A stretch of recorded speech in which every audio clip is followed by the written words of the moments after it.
abokina da santa na saba ne, a ruhina ƙaunar ta lula ne, hakan ya saka na cire ta a rai ba amfani.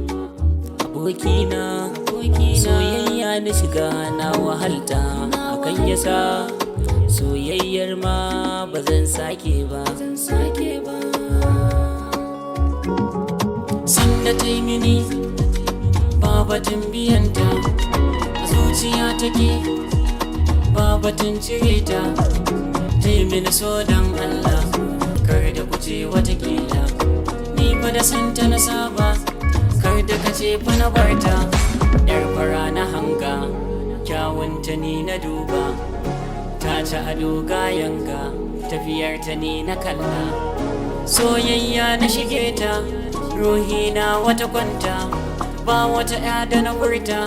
Soyayya a gurinta sai ke wacce na zaba, ni fa da santa na saba, ni fa da santa na saba, ni fa da santa na saba, oh santa na saba, ni fa da santa na saba, ni fa da santa na saba, ni fa da santa na saba.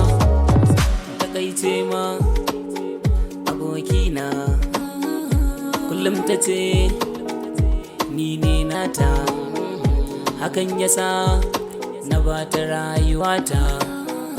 Ashe kuɗi na take bukata, kullum ta ce in sa mata kati, sannan ta ce in ba ta bukati.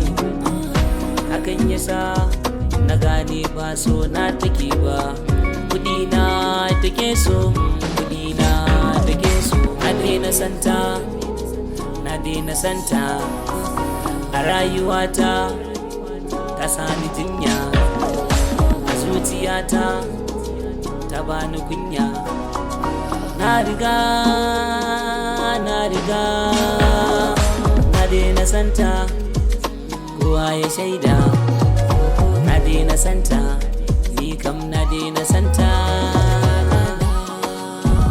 Abokina ni fa zan rike ta, ba batu na wauta, gwanta zan yi maula har ta banta gulla. Dan tana kirana jigo a rayuwarta, ni ina kusanta, ba batun na barta. Ta yi mini alkawari ba na shiga garari, balle na shigo haɗari. Wi mana ayyiri na samu diya ta gari, ta yi mana albishiri aure fadani a gari. Abokina ƙaunar ta lula ne, hakan ya saka na cire ta a rai ba amfani.